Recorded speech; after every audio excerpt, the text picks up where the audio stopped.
Unlock it, lock it, lock it, lock it, lock it. Beautiful. Hi, my name is Kendrick Ear, and I am a Cambodian and Chinese artist who works in both watercolor as well as digital art.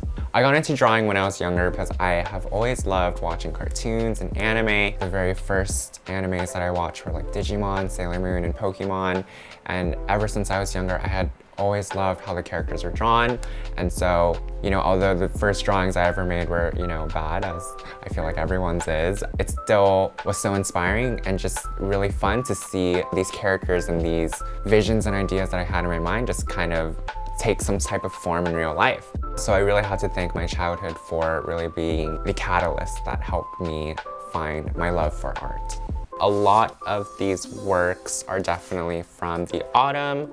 I am usually the most creatively inspired when it comes to autumn time, just because I very much so love just the culture surrounding October, whether it's Halloween, whether it is like history about witches or even like vampires and stuff like that. Probably my favorite piece of 2020 that I created. It was inspired by the song Backseat by Charlie XCX, and in particular the lyric was, I go to parties with strangers so I can figure it out, run through a city at midnight to feel like a star. I want it all even if it's fake. Something that I really wanted to incorporate in this piece was the theme of like juxtapositions and just, how on the outside it may seem like a person is really beautiful and has it all, but on the inside they might be crumbling down, just like the lyrics of the song states. I do take inspiration from my personal life, not all the time, because I think there are way more exciting things to kind of be inspired by, like fantasy and just fiction and anime and stuff like that. But sometimes I do have work that is inspired by my personal emotions, personal experiences, even journal entries and poetry that I write. Sometimes I weave that into the artwork that I create and the artwork that I want to create. Growing your audience comes naturally once you really create work that fits the type of style and the type of vibe that you want to convey to your audience and convey to people you meet. So simply finding your style and leveling yourself up as an artist, the audience will naturally come. It's very human to care about what other people think, but I think it becomes a problem when it's preventing us from sharing the work that we want to share out there. And so the tip that I have for that is just, if you feel happy about content that you created, whether it's an art piece, whether it's a video, a photo, a music piece, whatever it may be, then go ahead and share it, because at the end of the day, it is making you happy and we deserve to feel happy about what we create. Don't let a bad project, don't let a bad art piece, a bad photograph stop you from ever wanting to create again, because you are totally missing out on all the potential future artworks that you could create. Every time you're making a new artwork, it's like you are bringing in your new experience into that.